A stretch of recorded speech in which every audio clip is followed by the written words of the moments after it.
শুভ সকাল শিক্ষার্থীরা, নিশ্চয়ই তোমরা ভালো আছো, সুস্থ আছো। তোমরা দেখতে পাচ্ছ আমাদের আজকের ক্লাসের শিরোনাম রবীন্দ্রনাথ ঠাকুর, প্রসঙ্গ ছোট গল্প। কথাশিল্পী রবীন্দ্রনাথ ঠাকুর, প্রসঙ্গ ছোট গল্প। আমরা অপরিচিতা গল্পটি পাঠ করতে যাব। তো অপরিচিতা গল্পটি পাঠ করার পূর্বে আমরা ছোট গল্পকার বা কথাশিল্পী রবীন্দ্রনাথ ঠাকুর সম্পর্কে একটু জানার জন্য চেষ্টা করব। শিক্ষার্থীরা, মূলত রবীন্দ্রনাথ ঠাকুর হচ্ছেন আমাদের প্রতিদিনের সূর্য। অর্থাৎ প্রতিদিন সূর্য যেমন ভাবে আমাদের আলো দেয়, আমাদেরকে স্নেহ করে, তেমনি ভাবে রবীন্দ্রনাথ ঠাকুর আমাদের বাংলা সাহিত্যের একজন প্রতিদিনের সূর্য। অর্থাৎ তার আলোয় আমরা আলোকিত হই, তার সাহিত্যের আলোয় আমরা আলোকিত হই, তার সাহিত্যের আলো আমরা এখনো পর্যন্ত মানব জীবনে আমরা বহন করে চলি। এবং এক কথায় যদি বলতে চাই, রবীন্দ্রনাথ ঠাকুর হচ্ছেন আমাদের আশ্রয়। রবীন্দ্রনাথ ঠাকুর বাঙালির আশ্রয়।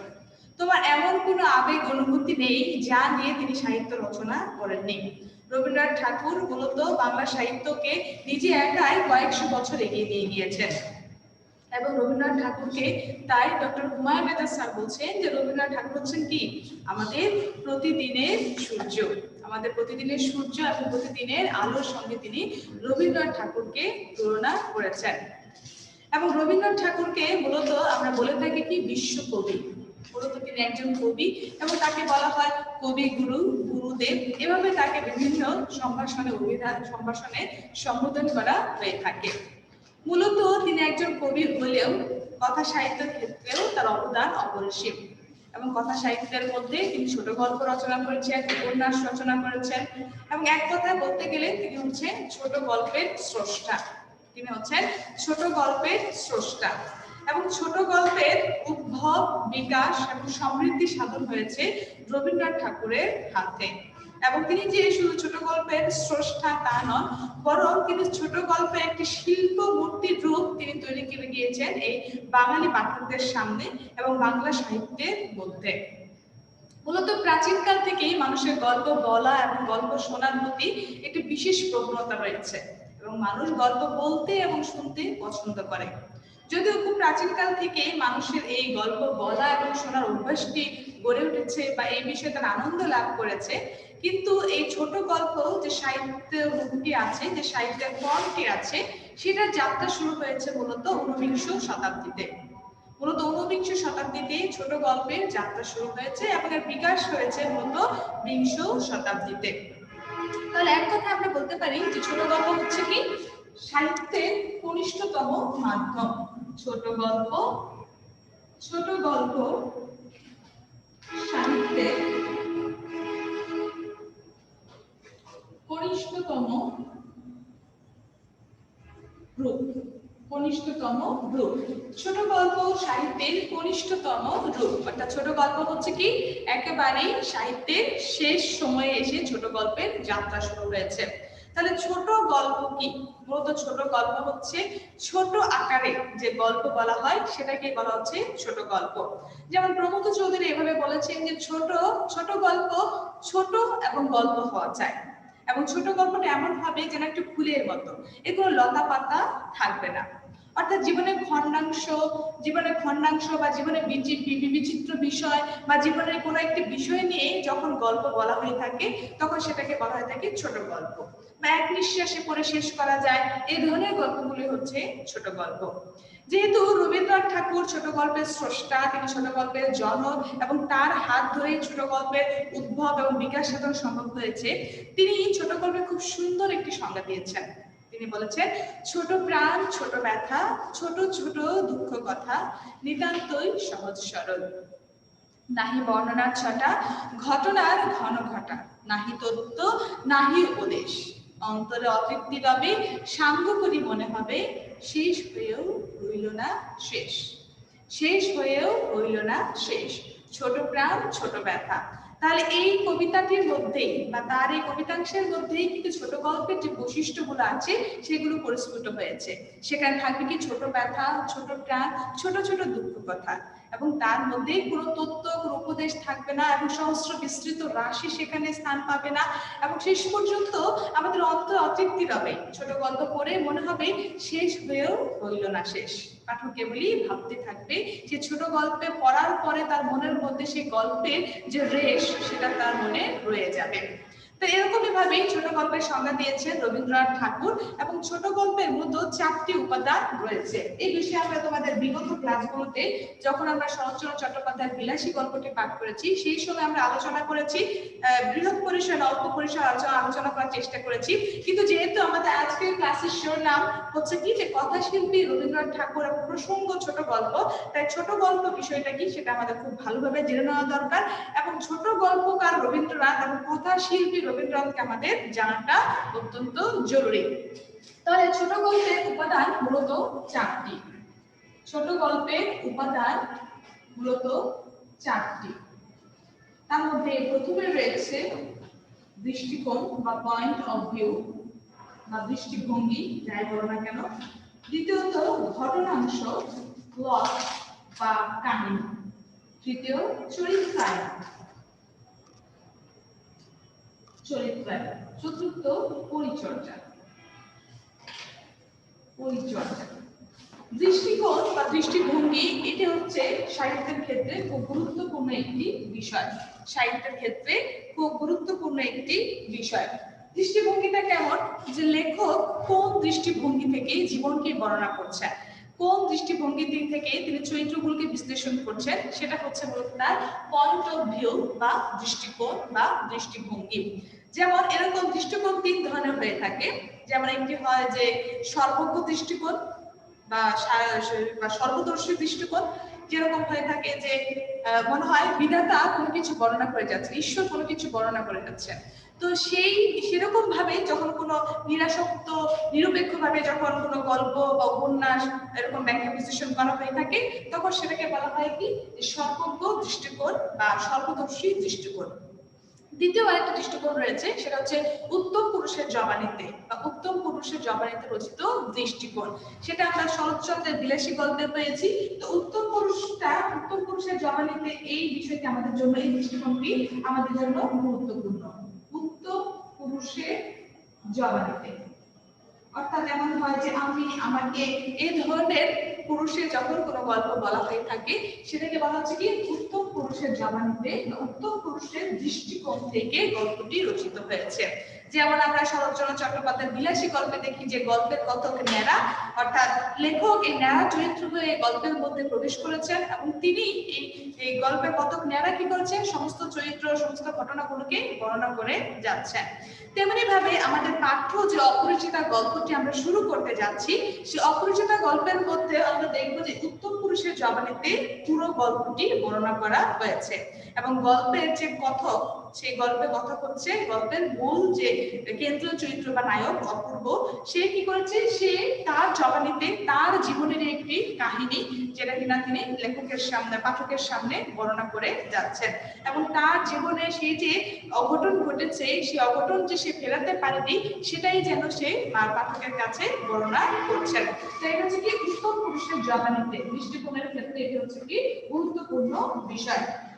আরেকটা হচ্ছে প্রান্তিক দৃষ্টিকোণ, অর্থাৎ প্রান্তিক চরিত্রের দৃষ্টিকোণ থেকে যে ধরনের গল্প রচনা করা হয়ে থাকে সেটাকে হচ্ছে প্রান্তিক চরিত্রের দৃষ্টিকোণ। তাহলে দৃষ্টিকোণের ক্ষেত্রে এখন আমাদের মূল আলোচ্য বিষয়টি হচ্ছে কি উত্তম পুরুষের জবানিতে। এটা আমাদের এখন মনে রাখা বেশি প্রয়োজন যে আমরা যে গল্পটি পড়তে যাব সেটি হলো উত্তম পুরুষের জবানিতে লেখা একটি গল্প। তারপর রয়েছে কি ঘটনাংশ। ঘটনাংশ হচ্ছে মূলত কি কাহিনী বা প্লট, অর্থাৎ গল্পটি কোন বিষয় নিয়ে রচিত হচ্ছে, কি গল্প এটার ভিতরে রয়েছে, কি আখ্যান এটার ভিতরে রয়েছে, সেটা হচ্ছে মূলত ঘটনাংশ। তারপর কি যে চরিত্রায়ন। চরিত্র হচ্ছে কি, চরিত্র হচ্ছে গল্পের প্রাণ। চরিত্র হচ্ছে গল্পের প্রাণ, অর্থাৎ লেখক চরিত্র চিত্রণের মধ্য দিয়ে একটি গল্পকে সার্থক গল্প করে তুলতে পারেন। তাহলে চরিত্রগুলো হচ্ছে কি একটি গল্পের প্রাণ। সুন্দর চরিত্র হতে পারলে, সাবলীল চরিত্র হতে পারলে সে গল্পটিও পাঠকের কাছে গ্রহণযোগ্যতা পাবে। তারপর 4 নম্বর কি আছে, 4 নম্বর আছে পরিচর্যা। পরিচর্যা ব্যাপারটা কি, পরিচর্যা হচ্ছে যে পরিবেশ বর্ণনা। পরিচর্যা হচ্ছে মূলত পরিবেশ বর্ণনা, অর্থাৎ লেখক কোনো পরিবেশ পরিস্থিতি বা কোনো ঘটনাকে কিভাবে বর্ণনা করছেন তার যে বর্ণনা ভঙ্গি সেটাকে বলা হচ্ছে কি পরিচর্যা, সেটাকে বলা হচ্ছে পরিচর্যা। যেমন বিলাসী গল্পে যখন ন্যাড়া মৃত্যুঞ্জয়কে দেখতে যায় তখন মৃত্যুঞ্জয়কে দেখে সে যখন ফিরে আসে, সে ফিরে আসার সময়টাতে সে আম কাঁঠালের বাগানের যে ঘুটঘুটে অন্ধকারে একটি বর্ণনা রয়েছে যেটি যে হাতটা পর্যন্ত দেখা যায় না, সেই যে বর্ণনা ভঙ্গি এগুলো হচ্ছে মূলত লেখকের পরিচর্যা। এবং পরিচর্যার মধ্য দিয়ে লেখকের যে সামগ্রিক জীবন দর্শন সেগুলো কিন্তু প্রকাশিত হয়ে থাকে। তাহলে গল্পের ক্ষেত্রে আমরা চারটি বিষয় পেলাম গুরুত্বপূর্ণ: দৃষ্টিকোণ, ঘটনাংশ, চরিত্রায়ন এবং পরিচর্যা। এই চারটি বিষয়ের সম্মিলনে মূলত একটি গল্প সার্থক ছোট গল্প হয়ে উঠতে পারে। তাহলে ছোট গল্পকার রবীন্দ্রনাথ ঠাকুর, তার জন্ম হয়েছে কোথায়? তার জন্ম হয়েছে কলকাতার জোড়াসাঁকোর ঠাকুর পরিবারে এবং তার জন্ম হয়েছে কত? 1861 সালের 7ই মে।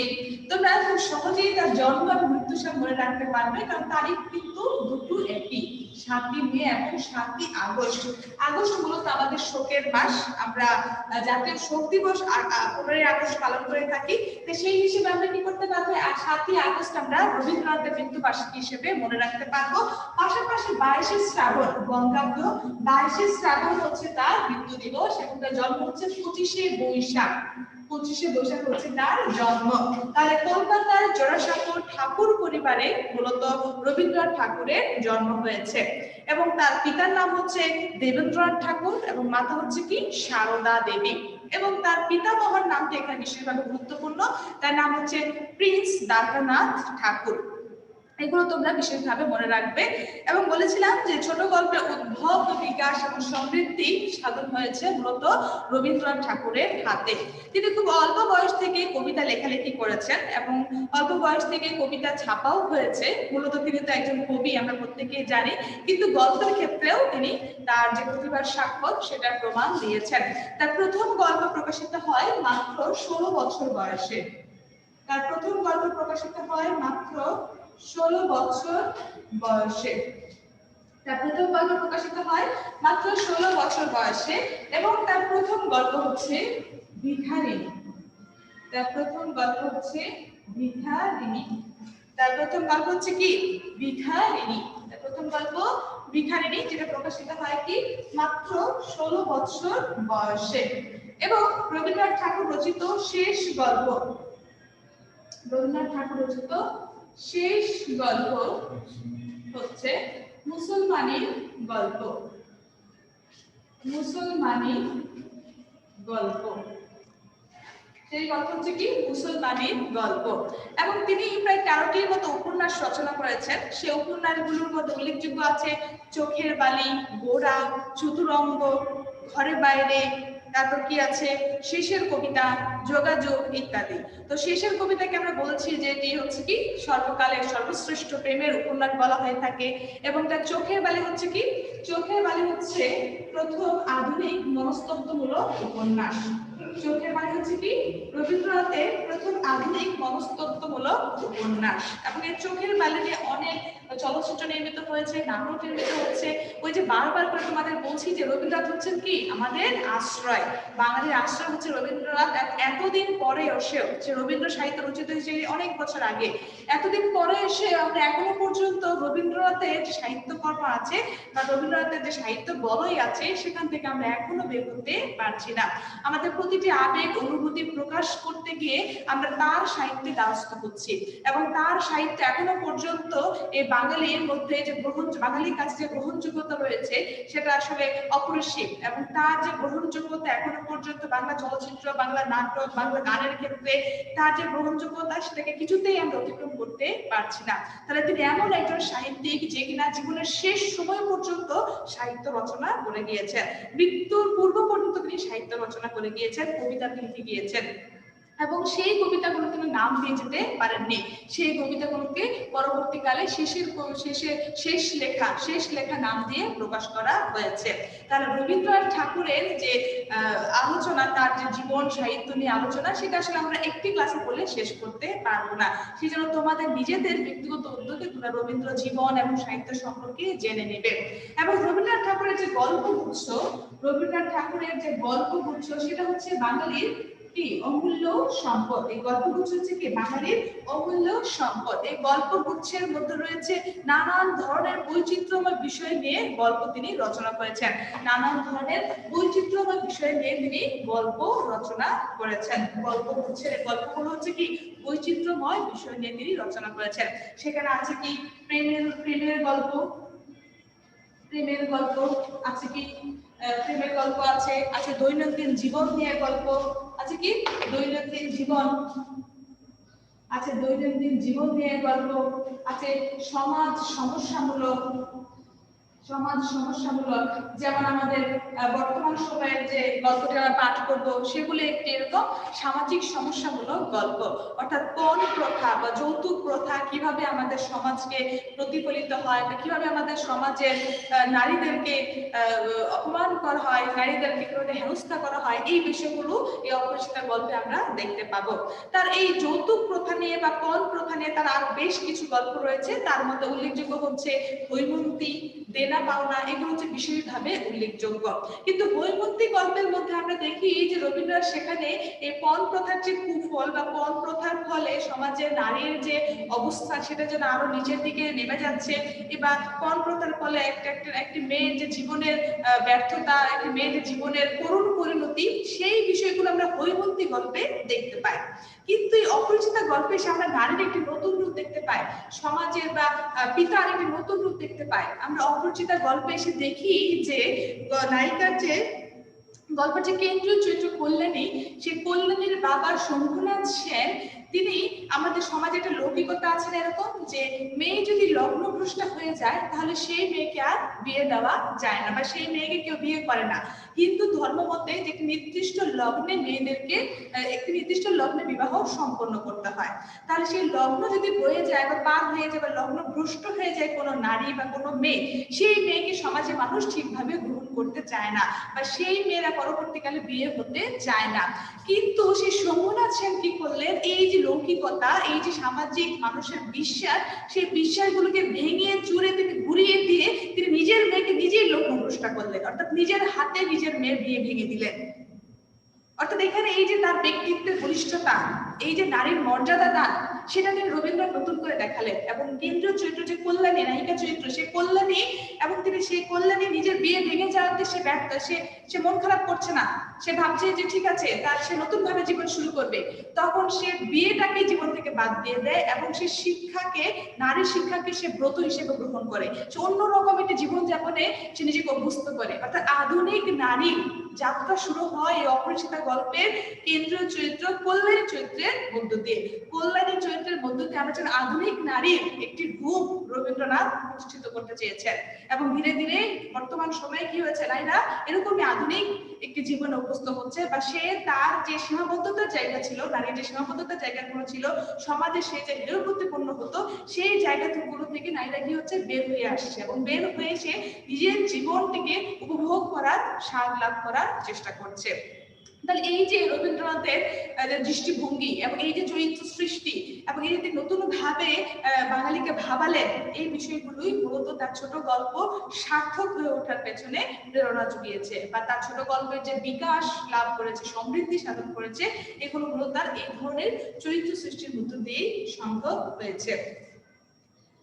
এবং এই যে বললাম যে সমাজ সমস্যামূলক গল্প লিখেছেন, তিনি আরো লিখেছেন কি যে প্রেম নিয়ে বলেছি, দৈনন্দিন সমাজ জীবনে যে অতি প্রাকৃত বিষয় নিয়ে, অতি প্রাকৃত বিষয় নিয়েও তিনি গল্প রচনা করেছেন। এবং মধ্যবিত্ত জীবন এবং নিম্ন বর্গীয় জীবন নিম্নবর্গীয় জীবনও রবীন্দ্রনাথের গল্পে স্থান লাভ করেছে। নিম্নবর্গীয় জীবনও তার গল্পের মধ্যে দিয়ে উঠে এসেছে। যেমন তার শাস্তি গল্পটি, এই শাস্তি গল্প নিয়ে চলচ্চিত্র নির্মিত হয়েছে। এই শাস্তি গল্পে আমরা দেখি যে একেবারে নিম্নবর্গীয় জীবনের মধ্যে বা নিম্নবর্গের মধ্যে নারীর যে অবস্থান সেটাকেও তিনি প্রকট করে প্রকাশিত করেছেন। এই শাস্তি গল্পের মধ্যে কি হয়েছে আমরা দেখতে পেয়েছি, দুই ভাই ছিল, ছিলাম দুই, আর একটা নাম জানি কি ছিল। তো সেই ক্ষেত্রে হয় কি যে বড় ভাই তার স্ত্রীর সঙ্গে ঝগড়া করে স্ত্রীর মাথা ফাটিয়ে ফেলে এবং স্ত্রীর মৃত্যু হয়। তখন ছোট ভাই বলে কি যে ভাই চলে গেলে ভাই পাওয়া যাবে, ভাই চলে গেলে ভাই পাওয়া যাবে না, কিন্তু বউ চলে গেলে বউ পাওয়া যাবে। তখন সে ভাইকে পুলিশের হাত থেকে বাঁচানোর জন্য নিজের স্ত্রীর হাতে সে দা ধরিয়ে দেয়, সে অস্ত্র ধরিয়ে দেয়, বলে যে দুই বউ ঝগড়া করেছে, ছোট বউ বড় বউয়ের মাথায় আঘাত করেছে, ফলে বড় বউয়ের মৃত্যু হয়েছে। হ্যাঁ, তো দৃষ্টিভঙ্গিটা কেমন যে স্ত্রীর প্রতি তার যে দায়িত্ব কর্তব্য আছে সেটাকে অবহেলা করলো। সে অবহেলা করে সে কি করলো, ভাইকে বাঁচানোর জন্য নিজের স্ত্রীকে সে বিসর্জন দিল, নিজের স্ত্রীকে সে আসামি বানিয়ে দিল। এই যে রবীন্দ্রনাথের দৃষ্টিভঙ্গি এবং নিম্নবর্গীয় সমাজের নারীর অবস্থান, মধ্যবর্গীয় বা মধ্যবিত্তদের জীবন নারীর অবস্থান, আবার উচ্চবিত্তদের মধ্যে নারীর অবস্থান, বারবার করে তিনি এই ব্যাপারগুলোকে প্রকাশ করার চেষ্টা করেছেন। এবং আমরা তার গল্পের মধ্যে দেখি যে স্ত্রীর পত্র, সেখানে একজন নারী একটি পত্রের মধ্য দিয়ে তার যে মনের ভাবনা চিন্তা সেগুলোকে প্রকাশ করছে। মানে রবীন্দ্রনাথের গল্পের নায়িকাগুলো যেন অনেক আধুনিক, এবং সেই আধুনিক নারীর যাত্রা শুরু হয়েছে রবীন্দ্রনাথের গল্পের মধ্য দিয়ে, যার প্রকাশ বা যার বিকাশ লাভ হয়েছে অপরিচিতা গল্পের কল্যাণের মধ্য দিয়ে, বা কল্যাণের নারী চরিত্র যেন অন্যরকম একটা নারী চরিত্র তিনি আমাদের সামনে দৃষ্টান্ত স্থাপন করলেন। যা বলছিলাম যে নিম্নবর্গীয় উচ্চবর্গীয় জীবন সব এই মধ্যবিত্ত নিম্নবর্গীয় এইগুলো জীবন তার গল্পের মধ্যে স্থান লাভ করেছে। অতীতাতীত এটা একটি গুরুত্বপূর্ণ বিষয়। তার ক্ষুদিত পাষাণ, মণিহারা এগুলো হচ্ছে তার অতিপ্রাকৃত গল্প। জীবনমৃত এগুলো হচ্ছে তার অতিপ্রাকৃত গল্প।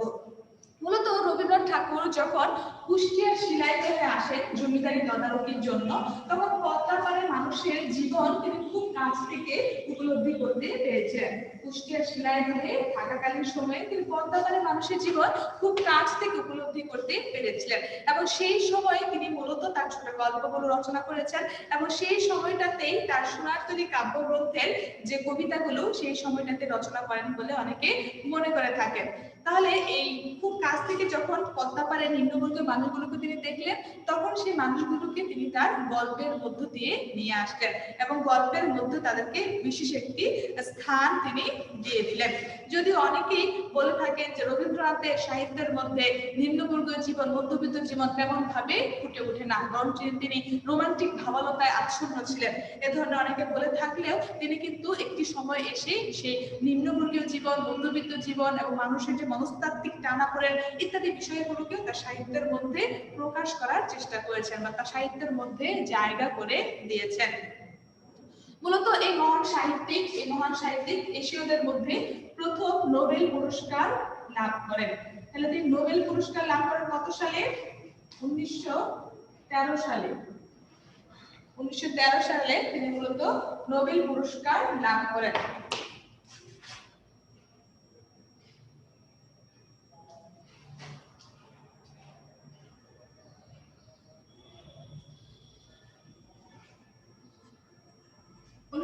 সালে তিনি নোবেল পুরস্কার লাভ করেন। 1913 সালে তিনি নোবেল পুরস্কার লাভ করেন। নোবেল পুরস্কার পান মূলত কিসের জন্য? গীতাঞ্জলি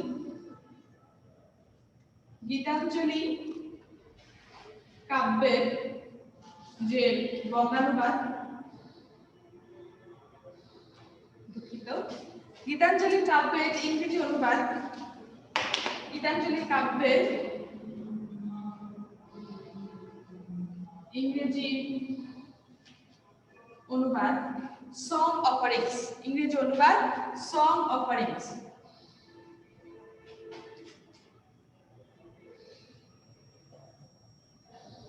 সং অফারিংস এর কারণে তিনি কি হন? 1913 সালে নোবেল পুরস্কার লাভ করেন। 1913 সালে তিনি নোবেল পুরস্কার লাভ করেন। এবং তোমরা জানো যে ব্রিটিশ সরকার, ব্রিটিশ রানী রবীন্দ্রনাথ ঠাকুরকে নাইট বা স্যার উপাধি প্রদান করেছিলেন। নাইট বা স্যার পদে প্রদান করেছেন, যেটা ছিল মূলত সেই সময়টাতে ব্রিটিশ কর্তৃক সর্বোচ্চ পদক। নাইট বা স্যার উপাধি সর্বোচ্চ উপাধি ছিল। নাইট বা স্যার উপাধি প্রদান করেন। কিন্তু রবীন্দ্রনাথ ঠাকুর কি করেন? এই নাইট বা স্যার উপাধি বর্জন করেন। তিনি উপাধি বর্জন করেন। কেন বর্জন করেন? তিনি উপাধি বর্জন করেন। তাকে উপাধিটি দেওয়া হলে তিনি ব্রিটিশদের আচরণের প্রতি রুষ্ট হয়ে তিনি কি করেন? এটা বর্জন করেন। কোন বিষয়ের কারণে তিনি বর্জন করেন? পাঞ্জাবের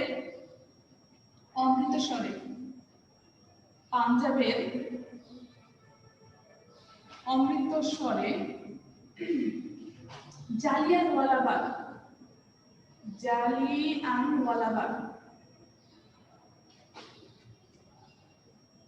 জালিয়ানওয়ালাবাগে যে নির্মম হত্যাকাণ্ড সংঘটিত করে ব্রিটিশরা, অর্থাৎ ডায়ার কর্তৃক, ডায়ার ছিল সেই সময় একজন সামরিক নেতা, সেই সামরিক উচ্চপদস্থ কর্মকর্তা, সে ডায়ারের নেতৃত্বে সেই পাঞ্জাবের অমৃতসরে জালিয়ানওয়ালাবাগে এক নির্মম হত্যাকাণ্ড সংঘটিত হয়। এক নির্মম হত্যাকাণ্ড সংঘটিত হয়, যাকে বলা হয় জালিয়ানওয়ালাবাগের হত্যাকাণ্ড। সেই হত্যাকাণ্ডের ফলে রবীন্দ্রনাথ ঠাকুর কি করেন? ব্রিটিশদের দেয়া নাইট বা স্যার উপাধি বর্জন করেন। সেই জালিয়ানওয়ালাবাগের হত্যাকাণ্ড মূলত ব্রিটিশদের বলা যায় যে সব থেকে কুখ্যাত হত্যাকাণ্ড, এবং যেটা নিয়ে নজরুলেরও একটি প্রবন্ধ রয়েছে। সেই প্রবন্ধের নাম হচ্ছে ডায়ারের স্মৃতিস্তম্ভ। কেন? ডায়ারের নির্দেশে মূলত এই হত্যাকাণ্ড সংঘটিত হয় এবং প্রায় 5000 মানুষের উপর যে গুলিবর্ষণ করা হয়, এতে করে প্রায় 5 থেকে 600 লোক সেখানে মারা যায়, এবং সেই ইতিহাসে একটি ভিন্ন একটি গণহত্যা ছিল। এই কারণে রবীন্দ্রনাথ ঠাকুর কি হয়েছেন? সে নাইট উপাধি বর্জন করেছেন। রবীন্দ্রনাথ ঠাকুর খুব অল্প বয়স থেকেই মূলত তিনি লেখালেখি শুরু করেন, কবিতা লেখা শুরু করেন, এবং বললাম যে তার প্রথম প্রকাশিত গল্প বিহারিণী, এবং শেষ গল্প মুসলমানের গল্প, এবং তার উপন্যাসগুলোর মধ্যে উল্লেখযোগ্য বেশ কয়েকটি উপন্যাসের নাম তোমাদের বলেছি। এবং তিনি মূলত অসাম্প্রদায়িক চেতনায় বিশ্বাসী ছিলেন, এবং তিনি হিন্দু মুসলিমদের মধ্যে রাখি বন্ধন উৎসবের আয়োজন করেছিলেন। রাখি বন্ধন উৎসবের আয়োজন করেছিলেন। তোমরা জানো যে সেই সময়টাতে ব্রিটিশ শাসনামলে ব্রিটিশরা কি করত?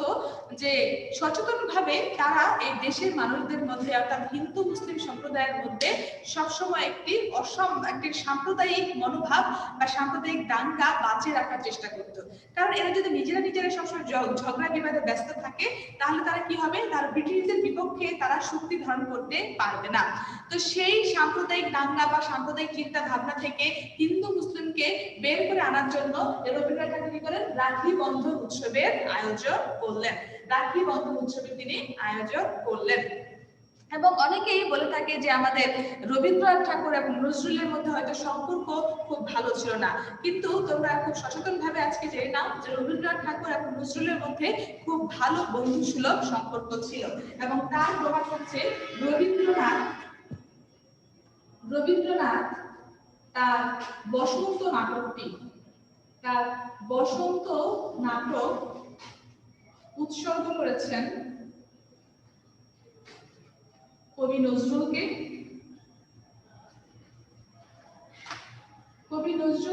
তার বসন্ত নাটক কি করেছেন? উৎসর্গ করেছেন। এবং কবি নজরুল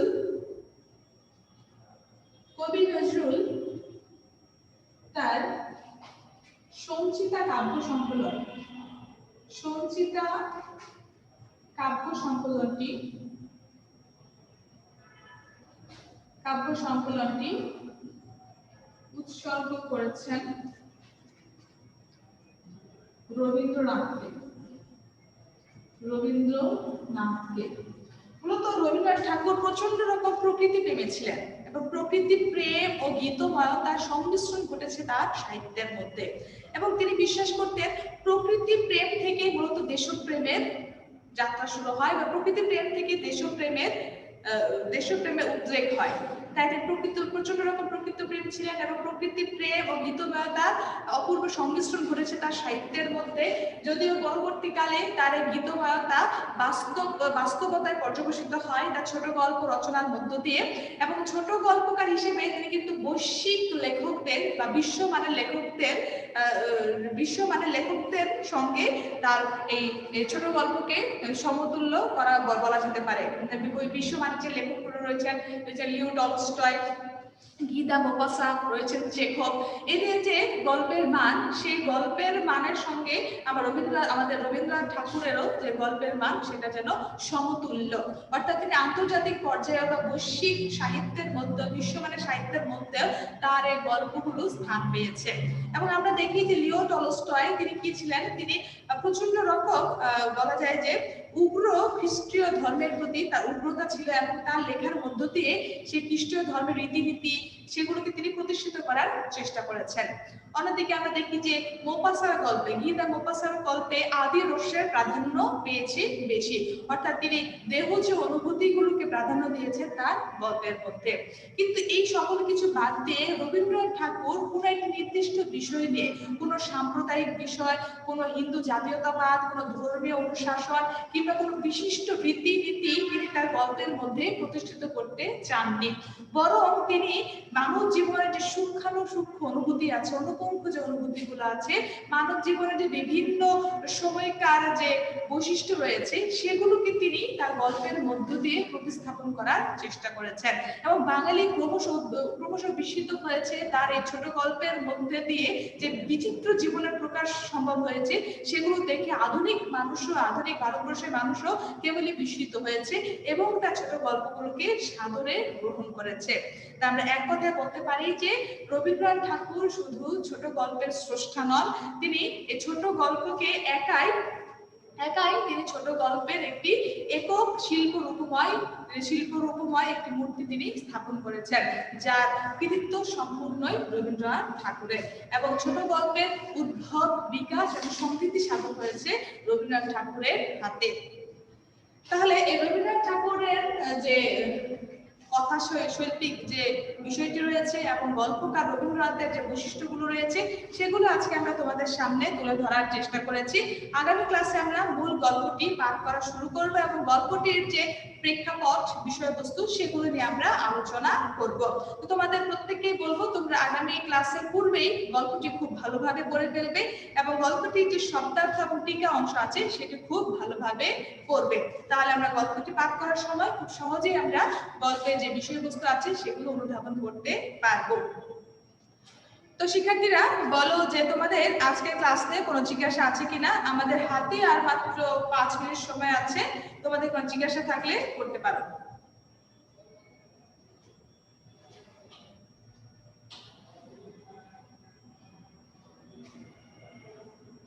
তোমাদের কোনো জিজ্ঞাসা থাকলে করতে পারো।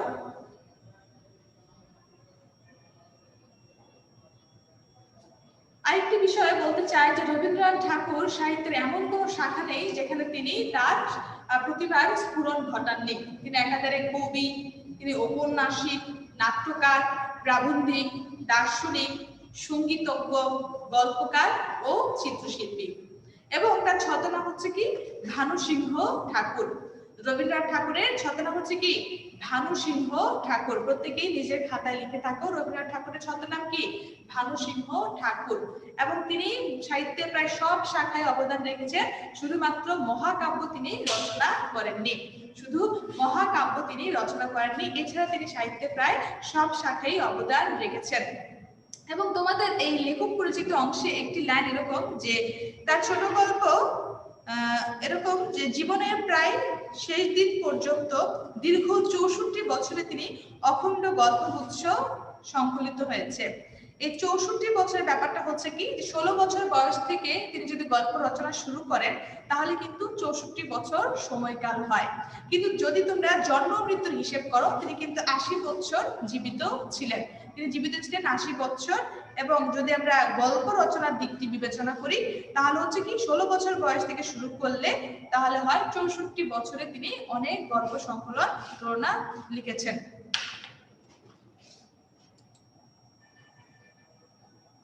এখন আসসালামু আলাইকুম ম্যাম। ওয়ালাইকুম আসসালাম। ম্যাম ওই যে চারটি উপাদানের মধ্যে ঘটনাংশটা একটু বুঝলে ভালো হতো, এটা আমি ভালো করে বুঝতে পারিনি। দৃষ্টিকোণ বা দৃষ্টিভঙ্গি বলেছি, তারপরে বলেছি ঘটনাংশ। ঘটনাংশ হলো হচ্ছে গল্পটার কাহিনী, কাহিনী বা প্লট বা আখ্যান, এটাই হচ্ছে মূলত ঘটনাংশ। যেমন ধরুন আমরা বিলাসী গল্পটি পড়েছি। বিলাসী গল্পে আমরা দেখেছি কি যে সেখানে মৃত্যুঞ্জয় এবং বিলাসীর প্রেমের মধ্য দিয়ে লেখক বিভিন্ন দর্শন তুলে ধরার চেষ্টা করেছেন। আবার আমরা অপরিচিতা গল্পটি পড়বো, যারা এখনো গল্পটি পড়েছো তারা হয়তো কিছুটা বুঝতে পারবে। গল্পটির মধ্যে আমরা দেখবো যে গল্পের যে চরিত্র অনুপম, অনুপম এবং কল্যাণী, এদের মধ্যে কি হয়, বিয়ের কথা হয়, কিন্তু বিয়েটা কোনো কারণে ভেঙে যায়।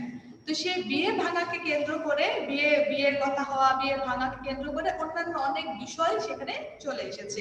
সেখানে লেখকের জীবনের দর্শন, পরিচর্যা, লেখকের দৃষ্টিকোণ ইত্যাদি বিষয়গুলো এসেছে। তাহলে মূল যদি কাহিনী বা ঘটনাংশ আমরা বলতে চাই, তাহলে সেখানে কি যে অনুপম এবং কল্যাণীর বিয়ে এবং বিয়ে ভাঙার যে ব্যাপারটি, এই বিষয়টা হচ্ছে মূলত ঘটনাংশ বা আখ্যান বা প্লট, বা আমরা বলে থাকি না এরকম ভাবে যে কাহিনীটা কি, মানে গল্পটার মূল বিষয়বস্তুটা কি, সেটাই হচ্ছে মূলত কাহিনী বা আখ্যান বা ঘটনাংশ বা প্লট।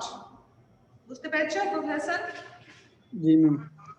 ম্যাম আরেকটা প্রশ্ন ছিল ম্যাম, কাব্যের বৈশিষ্ট্যগুলো কি কি হইব? কাব্য কেন আসছে? কোন কাব্যের?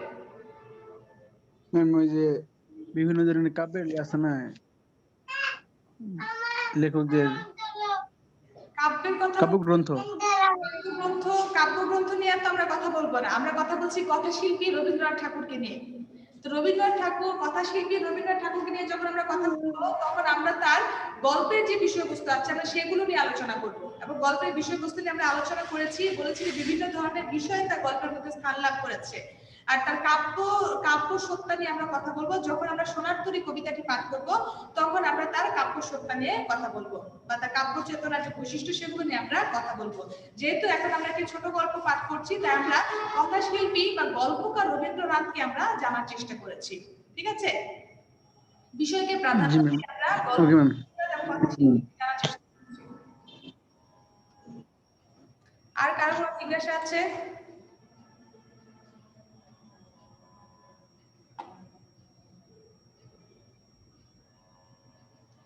আর কারো কোনো জিজ্ঞাসা থাকলে করতে পারো। আমাদের হাতে আর মাত্র 1 মিনিট সময় আছে, আমাদের লাইনে যে কোনো সময় কেটে যেতে পারে। আগামী দিন তোমরা গল্পটি খুব ভালোভাবে পড়ে আসবে এবং শব্দার্থ টিকা অংশটিও খুব ভালোভাবে পড়ে আসবে। আমরা মূল গল্পটি পাঠ করা শুরু করব, গল্পটির প্রেক্ষাপট আলোচনা করে, পাঠ পরিচিত অংশ আলোচনা করে আমরা মূল গল্পটি পাঠ করা শুরু করব।